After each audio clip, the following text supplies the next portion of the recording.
I turn around and they're dragging this lifeless body out of the water. And I think the gentleman had a cardiac arrest in the water. He didn't drown. And I run into action and I'm doing CPR on this guy. I have all these people yelling at me in Italian. I'm ignoring all of them. And I'm like, AED, 911, yeah. And I didn't think the gentleman was going to survive. It was like 15, 20 minutes of CPR. And all of a sudden I get a pulse back. Then he starts spontaneously breathing. Ambulance finally shows up, get on a monitor, he has a rhythm. They wind up moving him and he gets life flighted and he survives. Wow. But that's not the moral of the story.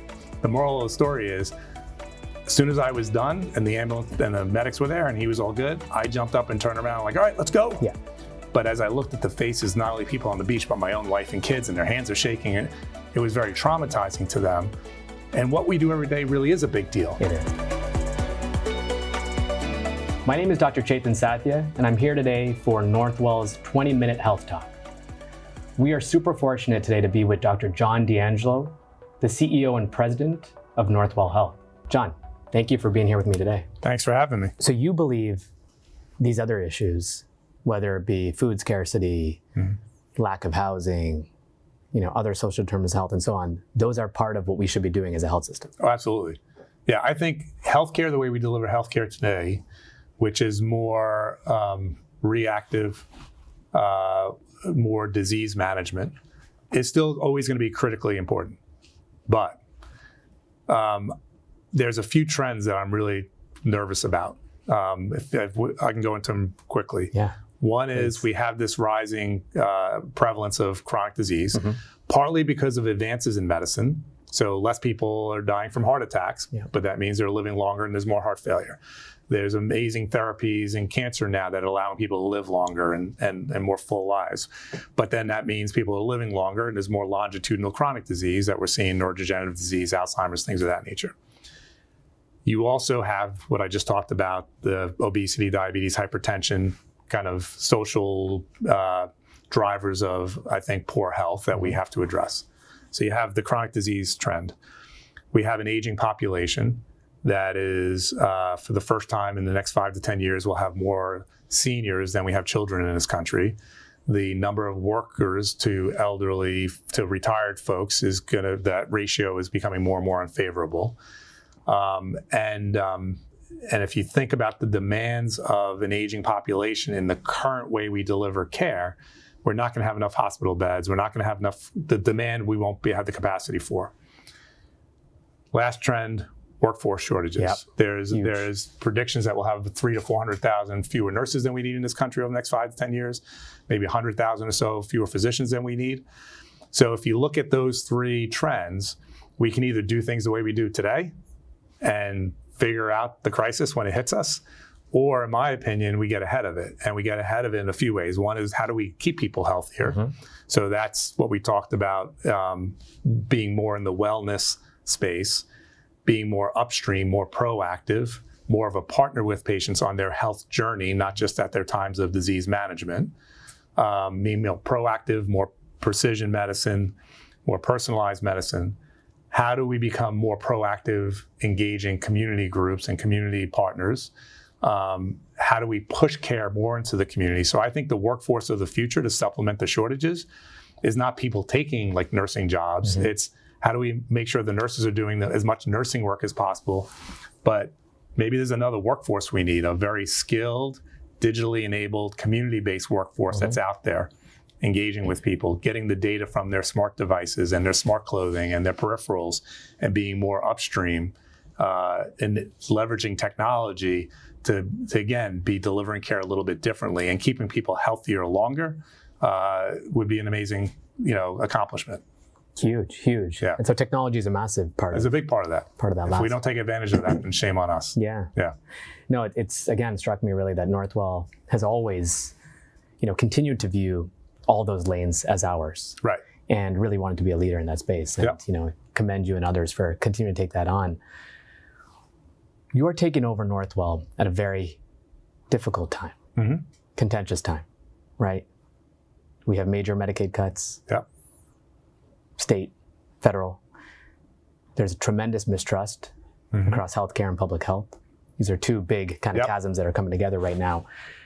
Maybe we'll just tackle the first a little bit. Sure. On the business of healthcare and financial model aspect, I always find it striking. I'm Canadian, right? So used to universal healthcare. Yep. And when I came here, even myself, I had many misconceptions about health systems and how they work. Right. And there's this thought out there, right, that health systems, are these conglomerates and they're taking money and so on. And that couldn't be further from the truth from what I've learned. Right. We want to make an impact. We want to save lives. We want to help communities, and we do it in a financially sustainable way, but very responsible way. Can you just talk a little bit about that business of healthcare, how we operate for folks listening today, and then also how do you think about our business models in this environment where we now have Medicaid cuts and how that impacts us? I joke and say that's why they picked an ED doc as CEO, because there's a lot going on and you got to multitask and triage and balance. And you have to, like I said earlier, be very good navigating uncertainty and being decisive, maybe without all the information, because the information and the rules keep changing. So on the bigger picture, the business of healthcare is very complicated. A lot of people don't understand it. Yep.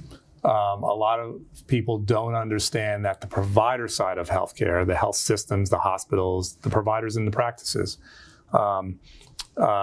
work in an environment of razor-thin margins, meaning most healthcare providers, organizations or otherwise, are living paycheck to paycheck. And the reality is the trends, just like in our own personal lives, the trends of our income go up 1 or 2% per year, and the trends of our expenses, what it costs to do the same thing we do today, in your personal life, maybe that's the cost of groceries and gas and supplies, and the expenses go up double or triple that pace every year. So our expenses keep growing at a much faster rate than the reimbursement.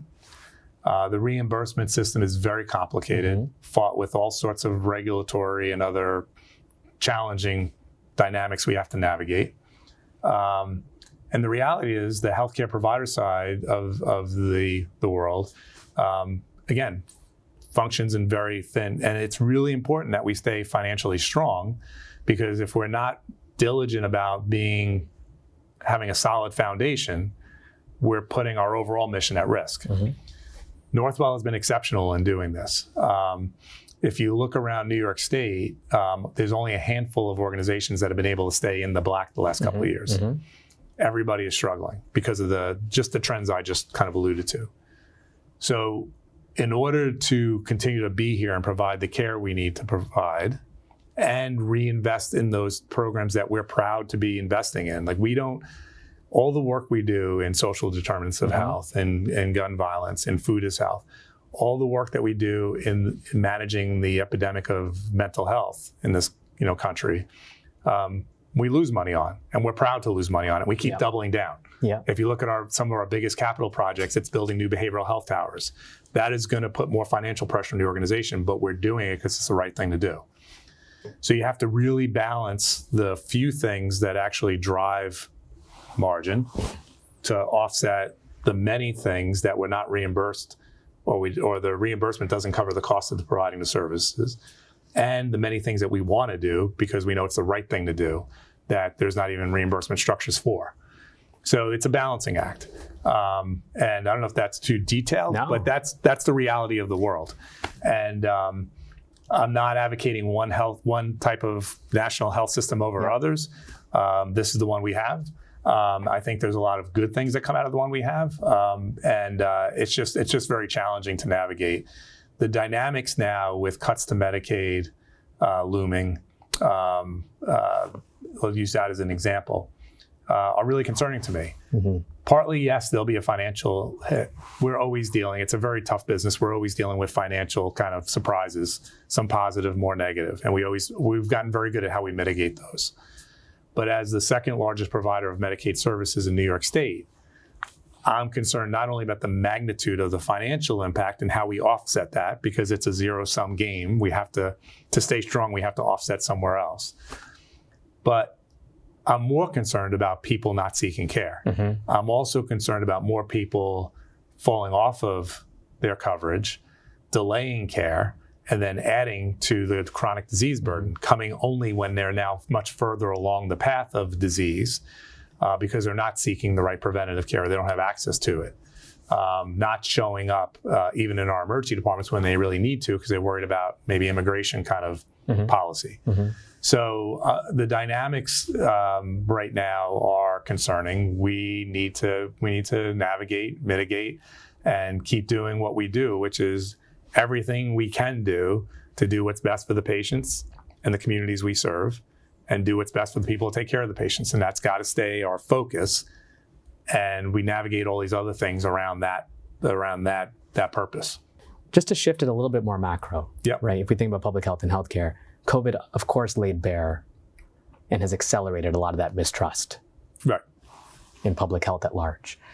What do you think are some of the most important things we need to do to rebuild trust with communities at large? Now, we did a great job, for example, building trust during COVID, vaccinations, certain communities, but now, things have never felt more polarized. And what are some ideas? And it's beyond just healthcare. There's a lot of polarization in all aspects of our life, which I don't believe is healthy.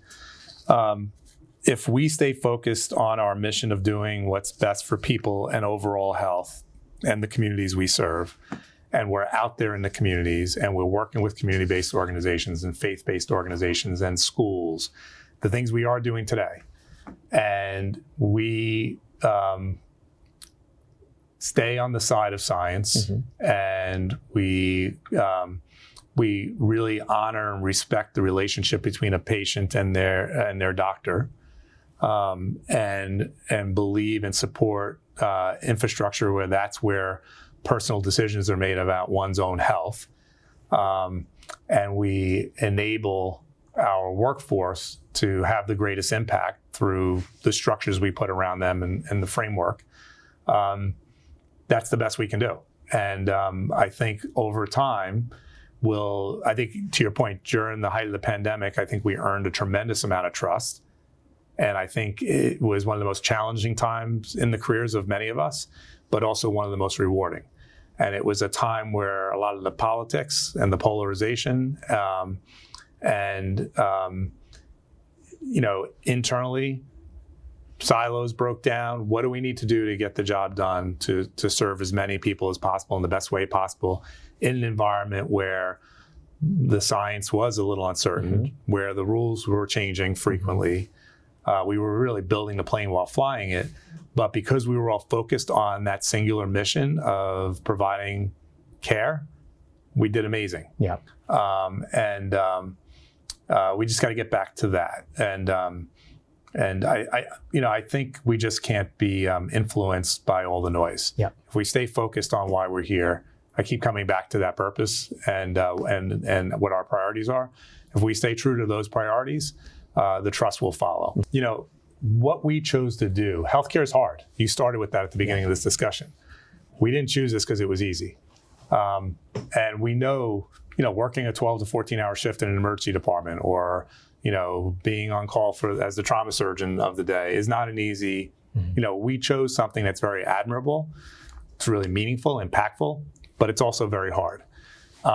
And we need to figure out how to, despite the challenges of our day-to-day, it's my job and the leadership's job to make that as easy and as joyful as possible, the delivery of care. How do we relieve administrative burden? How do we best leverage technology? How do we make sure we have the right care models, that everybody's supported the right way, that they have what they need, the right staffing models? That's our job. But it's also, I think, as a provider day in and day out, sometimes you also lose sight of how incredible what we do is, and your own empathy bank could dwindle a little bit. And you just have to always remember that person on the other side of that interaction, that patient, that's maybe their worst day in their life. And it's important to kind of not lose sight of the enormity of that responsibility. If we have time, I'll tell you a quick story. I was on vacation. I was in Capri. We were in Italy, and we went to Capri for a day, and I was going to do kayaking 4-hour tour with the Viator app, and I'm getting the paddles and stuff, and on my back's to this little beach down this windy road, mountain, and all of a sudden I hear my wife screaming my name at the top of her lungs, and I'm like, oh God, either somebody cut their foot and is bleeding, or there's a shark in the water, who knows? And I turn around, and they're dragging this lifeless body out of the water. And I think the gentleman had a cardiac arrest in the water. He didn't drown. And I run into action and I'm doing CPR on this guy. I have all these people yelling at me in Italian. I'm ignoring all of them. And I'm like, AED, 911, yeah. And I didn't think the gentleman was going to survive. It was like 15, 20 minutes of CPR. And all of a sudden I get a pulse back. Then he starts spontaneously breathing. Ambulance finally shows up, get on a monitor, he has a rhythm. They wind up moving him and he gets life flighted and he survives. Wow. But that's not the moral of the story.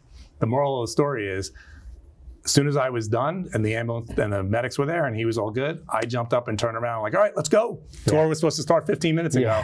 Like I just totally lost, like to me, that was not a big deal. Yeah.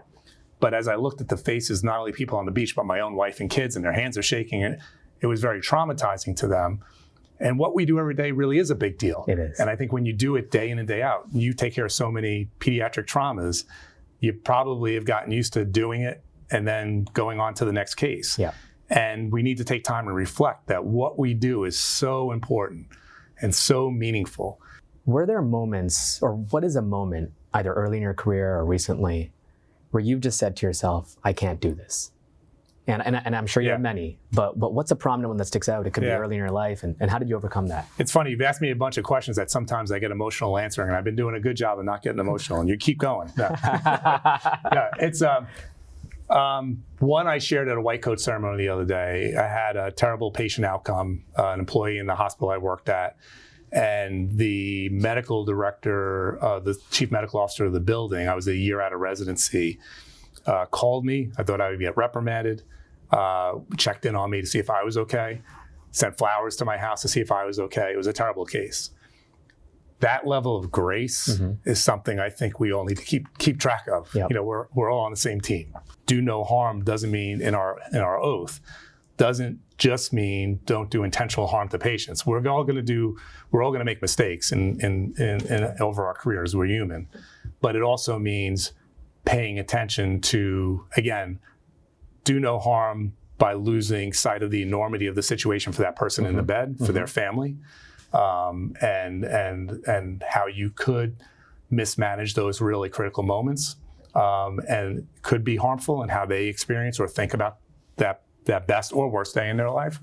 And it also means doing no harm to each other, like being there for each other. You know, it's an intense field we're in, you know, discipline we're in, but lifting each other up, doing no harm to each other, being there for each other in everybody's best and worst moments is really important. And when you talk about how do we combat burnout and resiliency, there's a number of things, but first and foremost, it's that.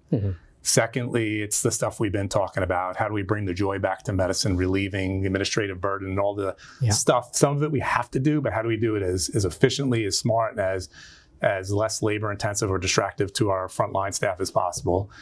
Third is, how do we bring people back to the purpose of why they've done this? They hear a lot about productivity, but we got to start bringing purpose back into the conversation, and things like that. I think that's really important, that we lead by example in that regard, and we make that a part of our already awesome culture, and we just keep hitting that home.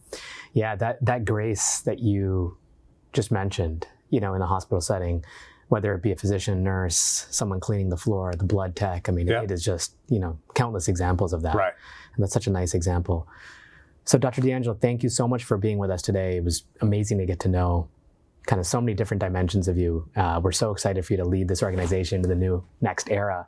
Last question is, what's one unfiltered truth about healthcare that most people outside the health system just don't realize? I truly believe people that have chosen healthcare as their calling are special people that are here to do good in the world.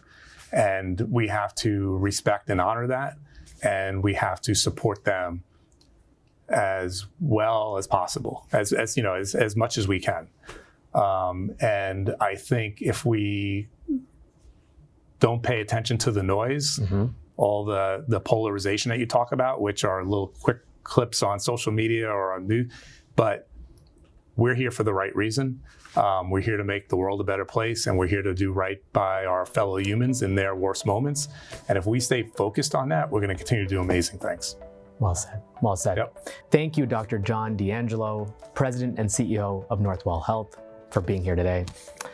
And a special thank you to our viewers and listeners for joining us for this episode of Northwell's 20-Minute Health Talk. where we will discuss healthcare's most pressing issues with worldwide experts. Thank you.